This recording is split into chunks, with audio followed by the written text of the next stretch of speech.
자, 테마사와 관련돼서는 등기 신청 적격이라고 그러죠. 등기 신청 적격이 뭡니까? 등기가 되는 자, 안 되는 자 얼마나 중요하겠어요. 등기 신청 적격과 관련돼서 등기 명인, 당사자 능력, 그러면 권리자 의무자가 될 수 있는 능력이 바로 등기 신청 적격자라는 거 확인해 두셔야 돼요. 그러면 등기 신청 능력과 등기 신청 능력, 등기 신청 능력이라는 게 있죠. 등기 신청 능력과 등기 신청의 적격은 이거는 의미가 확실히 다른 내용이에요.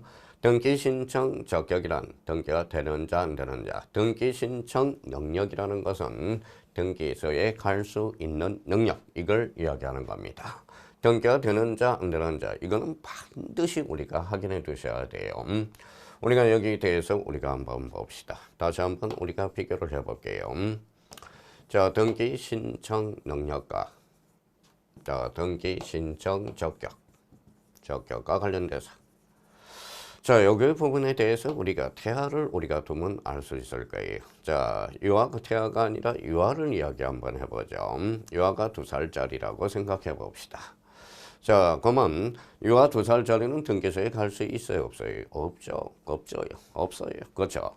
그러면 유아 앞으로 등기는 해줄 수 있어요, 없어요? 있죠. 그러면 등기 신청 능력과 등기 신청 적격은 이거는 다른 거라는 겁니다. 다르죠. 이와 관련돼서는 누구예요? 즉 자연인이죠. 자연인은 어때요? 자연인.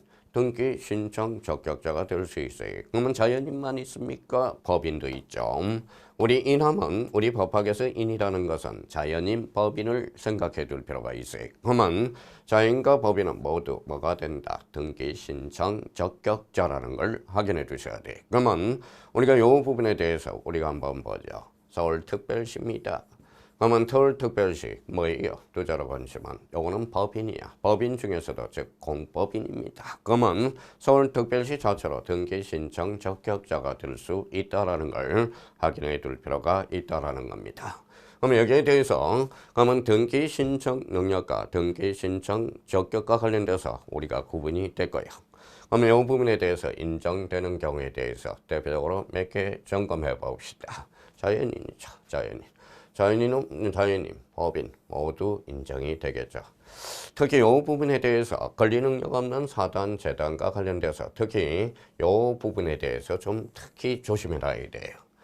자, 권리능력 없는 사단, 재단은 즉 비법인이죠. 정중, 문정, 교회, 사찰, 정당, 아파트, 입주자 대표의 특히 이 부분에 대해서 우리가 생각해 둘 필요가 있고요. 여기에 대해서는 그러면 컨셉을 우리 박찬호 장학회를 우리가 한번 더 보죠. 자, 박찬호 장학회 좋아요, 안 좋아요? 좋죠. 그러면 박찬호 장학회는 문제가 생겨서 어떤 문제가 생겼죠? 바로 비법인이야. 비법이니까 좋은 일이라면 활성화 해줘야 되겠죠. 박찬호 장학회 이렇게 되는 거네. 그러면 등기 명의는 누구냐? 등기 명의인은 누구냐? 그 자체가 된다는 거. 그럼 박찬호 장학회가 등기소에 들어갈 수가 없죠. 그러면 등기 신청인을 따로 둬야 된다는 거예요. 그러면 등기 신청인은 누구냐? 박찬호 장학회 대표자 관리자가 된다는 거예요. 그러면 박찬호 장학회와 관련돼서 이 부분에 대해서 그러면 종중과 관련돼서 한 번 더 생각해 봅시다. 밀양 박씨죠. 밀양 박씨는 그 자체가 등기 명인이 될 수 있어요. 권리자도 될 수 있고 의무자도 될 수 있습니다. 그럼 여기에 대해서 등기 걸문 신청인은 누구냐? 정중 대표자가 된다라는 거죠. 그래서 권리능력 없는 사단, 정중, 문중, 교회, 사찰, 정당, 아파트, 입주자 대표에 꼭 확인을 해 주셔야 돼요. 여기와 관련돼서 이제 특별법상 조합과 관련돼서 이 부분이죠. 우리가 농협협동조합 특수법인이야. 이 자체로 등기가 될 수 있어요. 수산업협동조합, 신용협동조합 등 국가지자체, 도시군국 이렇게 의미가 되고요. 여기와 관련돼서 이제 민법상 조합이라는 게 있어요. 자, 민법상 조합이 있어. 자, 민법상 조합은 법인이 아니에요. 역시 법인이 아니야. 민법상 조합은 그러면 뭘로 등기되느냐? 조합은 전업 명의로 등기되는 거야. 전업 명의로. 그럼 여기에서 합으로 끝났으니까 즉시 합의로 등기가 된다는 거예요. 그러면 농협협동조합과 민법상 조합에 대해서 다시 한번 확인해 둘 필요가 있고요. 그럼 이 부분에 대해서 우리가 꼭 기억해 둘 거. 권리능력 없는 사단, 재단. 자, 그러면 특별법상 조합, 즉 농협협동조합과 민법상 조합 이걸 비교를 꼭 해두셔야 된다라는 거. 자, 부정되는 거. 그러면 부정되는 거 보죠. 엄면 니동이 되네. 엄면은 이제 100%안 돼요. 니동과 관련돼서는 요거는 상대적으로 우리가 하나 확인해 둘 게 있어요. 자, 그러면 요 부분에 대해서 우리가 봅시다. 자, 서울특별시. 자, 서울특별시 구로구 구로사동이 있다고 생각해봐요. 구로사동. 자, 요 구로사동은 자치단체가 없죠. 그러면 서울특별시 구로구 구로사동 이거는 안 돼요. 그러면 요거는 구로사동과 관련돼서 행정 편의상 나눠놨다. 이걸 행정동이라고 부릅니다. 그러면 여기와 관련돼서 그러면 구로동 조기 축구회라고 우리 한번 해봅시다. 자, 구로동 조계구는 비법인이죠. 그러면 이것도 좋은 일이야. 활성화해 줘야 되겠죠. 그래서 등기 명의는 구로동 조기축구회가 됩니다. 그러면 등기 신청인은 누구냐? 구로동 조기축구회 회장이 돼. 그러면 이때 구로동을 뭐라 그러냐? 이거 구로동은 행정동, 법정동이라고 이야기하고 있어요.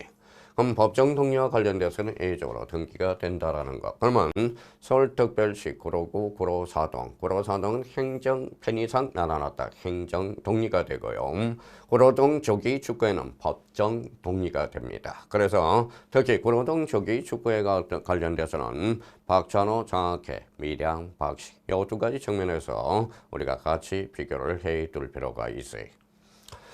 자, 학교와 관련돼서 우리 판례는 학교와 관련돼서는 영조물에 불과하다. 그럼 물건에 불과하다라는 거야. 그러면 우리가 서울시립대학교, 그럼 서울시립대학교는 뭐에 서울특별시로 등기가 된다라는 겁니다. 자, 서울대학교, 그러면 뭘로 되죠? 국가명으로 등기 되는 거예요. 그러면 학교명 자체는 등기가 안 돼요. 사립학교는 재단명으로 되겠네요. 그래서 학교명은 영조물에 불과하다. 자, 민법상 조합은 자체로도 안 된다. 그러면 조합은 전원 명의로 등기된다라는 거 확인해 주셔야 되고, 태와 관련돼서는 태와 관련돼서는 우리 판례 정지 조건서를 취하고 있어요. 자, 길동아 벼슬이 있죠. 길동아 네 앞으로 지금 등기 아파트 한 채를 등기해 주려니 등기가 안 된단다. 길동아 꼭 살아서 태어나라. 이게 바로 정지 조건설이. 그러면 정지 조건설이 안 되면 태명은 아직까지 등기가 안 된다라는 겁니다. 자, 여기에 비해서 해제 조건설은 이거죠. 길동아 네 앞으로 아파트 한 채를 등기해놨다. 꼭 건강하고 씩씩하게 자라달라 태어나라 이놈은 그게 바로 해제 조건설이 되겠죠. 우리 판례는 정지 조건설을 취함으로써 판례에 대해서는 우리가 불인정하고 있어요. 서울특별시 사고대책본부 판례가 판시했고요. 대한민국 제한 경우의 지부지에는 안 됩니다. 그러면 여기와 관련돼서 우리가 매번 출제가 되는 거 우리가 확인해 둘 거. 자, 엄면, 니동, 학교, 민법상 조합, 태아, 판례, 정지 조건설, 서울특별시 사고대책본부, 대한민국 제한 경우의 지부지에 안 됩니다. 자, 그러면 우리가 이제 문제를 한번 또 풀어보도록 해야죠. 등기신청 적격. 자, 등기신청 적격입니다. 간단한 설명으로 들린 것은 이렇게 나왔죠. 등기신청 적격이란 1번 지문은 용어를 정리하라. 자, 용어 정리와 관련돼서 등기신청 적격이란 민법상 권리 능력, 소송법상 당사자 능력에 대응하는 개념이다. 오케이. 2번 지문과 관련돼서 등기 절차상 권리자, 의무자가 될 수 있는 자격. 우리 개념과 관련돼서 등기 권리자란 통상 이익을 받는 자입니다. 자, 의무자와 관련돼서는 불이익을 받는 자죠. 그럼 결론적으로 등기 절차상 권리자 또는 의무자가 될 수 있는 자격을 뭐라고 그러냐? 등기 신청 적격자다. 3번 지문에 민법상 권리 능력자에게는 원칙적으로 모두 등기 신청 적격이 인정한다. 즉 자연인과 법인은 모두 등기 신청 적격자라고 이야기를 했죠. 자, 4번과 관련돼서 태아가 나왔다. 태아 조심해야죠. 자연인이 아니니까 학설 대립이 있으나 실무에는 즉 판례죠. 판례라는 거죠. 판례는 원칙적으로 태아의 등기 신청 적격을 인정하고 있다. 오케이. 틀렸다는 걸 확인할 수 있죠. 그러면 자, 정답은 몇 번이 됩니까? 4번이 된다라는 걸 확인할 수가 있고요. 자, 5번 지문과 관련돼서 비법인 사단이나 재단의 경우 대표자의 존재로 전제를 하여 등기 신청 적격이 인정된다. 그래서 대표적인 고로동 조기 축구의 미량 박씨, 박찬호 장학회 꼭 기억해 둘 필요가 있다라는 거. 등기 신청 적격 반드시 출제가 되고요. 등기 신청 능력과 적격에 대해서 다시 한번 마무리 정리를 해 두셔야 된다는 겁니다. 여기까지입니다.